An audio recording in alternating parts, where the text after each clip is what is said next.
Hello বন্ধুরা, কেমন আছো? Welcome back to my channel. আজকে আমি আপনাদের সামনে নিয়ে হাজির হলাম টমেটো সসটা বানানোর জন্য প্রথমে আমি নিয়ে নিয়েছি 1 কেজি পরিমাণ টমেটো। তাকে পিস পিস করে কেটে নিতাছি, এভাবে সব কেটে নিতাছি।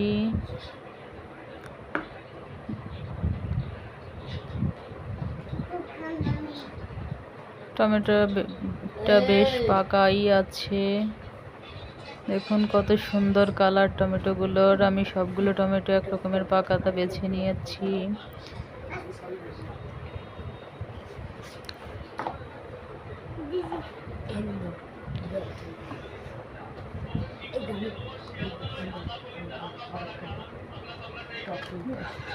এভাবে সবগুলো আমি কেটে নিয়েছি, দেখুন। এখন এটাকে সিদ্ধ করে নেওয়ার পালা। টমেটোগুলো আমি আগে থেকে ধুয়ে কেটে নিয়েছি। আমি সিদ্ধটা বসিয়ে দিলাম। এখানে আছে দারুচিনি, গোলমরিচ, লং, আদা রসুন পেস্ট।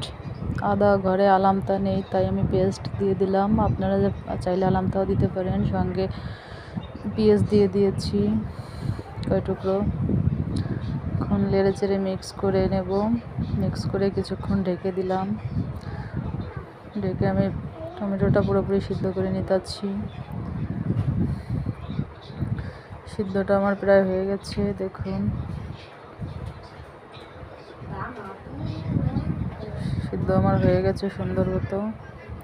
এখন আমি এটাকে ব্লেন্ড করে নিব।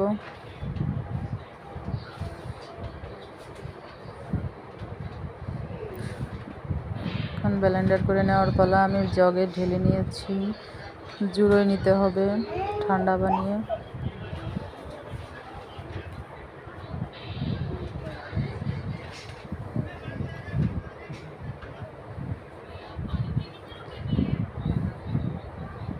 হয়ে গেছে আমার ব্লেন্ডার করা। এখন চেকে নেওয়ার পালা।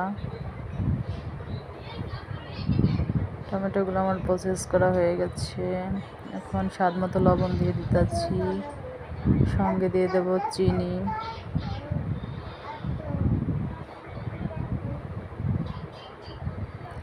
দুই চামচ পরিমাণ চিনি দিয়ে দিচ্ছি।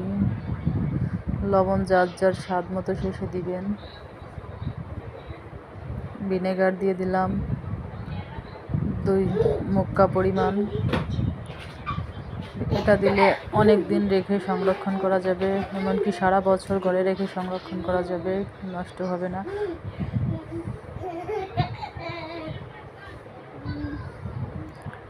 এভাবে এবার কিছুক্ষণ নেড়ে চেড়ে শুকিয়ে নেওয়ার পালা। শুকনো মরিচ দিলাম, আমি মরিচ আলামটা দিই, মরিচের গুঁড়ো দিলাম।